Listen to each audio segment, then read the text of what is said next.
Click করুন অ্যাপের bell আইকনে আর সাবস্ক্রাইব করুন এবিপি আনন্দ। সব সময় থাকুন খবরে।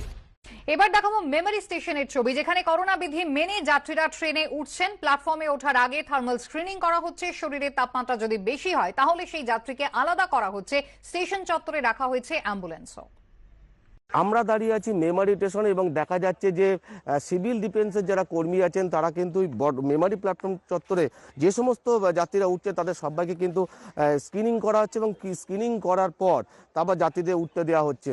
আমাদের প্রথমে ডিউটি সকালবেলায় এসে প্রত্যেকটা যাত্রীর যেরকম হচ্ছে গিয়ে থার্মাল স্ক্রিনিং শুরু হচ্ছে, তা সোশ্যাল ডিস্টেন্স মেনটেন করা হচ্ছে। টেম্পারেচার 100-এর উপর যাদের আপ হচ্ছে তাদের আমাদের আইসোলেশন ওয়ার্ড করা হয়েছে। আইসোলেশন অ্যাম্বুলেন্স রেডি আছে, তাদের আইসোলেশন ওয়ার্ডে নিয়ে গিয়ে অ্যাম্বুলেন্স নিয়ে গিয়ে সেটা আমাদের কেএমডিতে পাঠানো হচ্ছে। খুব ভালো লাগছে যে ট্রেনটা শুরু হলো। এবার সবাই যেন নিয়মগুলো একটু মেনে চলে, এটাই আমার আবেদন।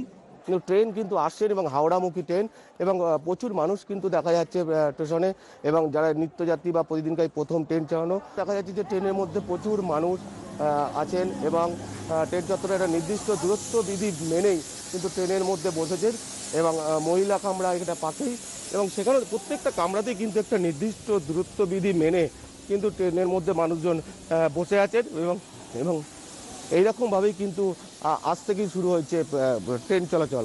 ক্যামেরায় রথীন্দ্রনাথদের সাথে কমল কৃষ্ণ দে, এবিপি আনন্দ, পূর্ব বর্ধমান।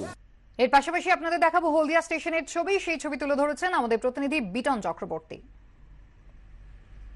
এই মুহূর্তে আমরা রয়েছি হলদিয়া স্টেশনে।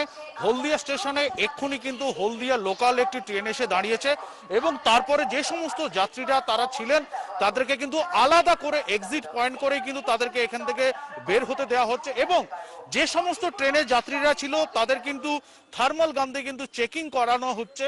এবং এই যে ট্রেনে যাত্রীরা তারা যেটা ছিলেন এবং তারা যেটা বলছিলেন যে ট্রেন কয়েক মাস না চলার ফলে দীর্ঘদিন ধরে তাদেরকে সমস্যার মধ্যে পড়তে হচ্ছিল। রেলের যে ব্যবস্থাপনা হয়েছে সেই ব্যবস্থাপনাতে স্বাভাবিকভাবেই খুশি তারা। বিটন চক্রবর্তী, এবিপি আনন্দ, পূর্ব মেদিনীপুর।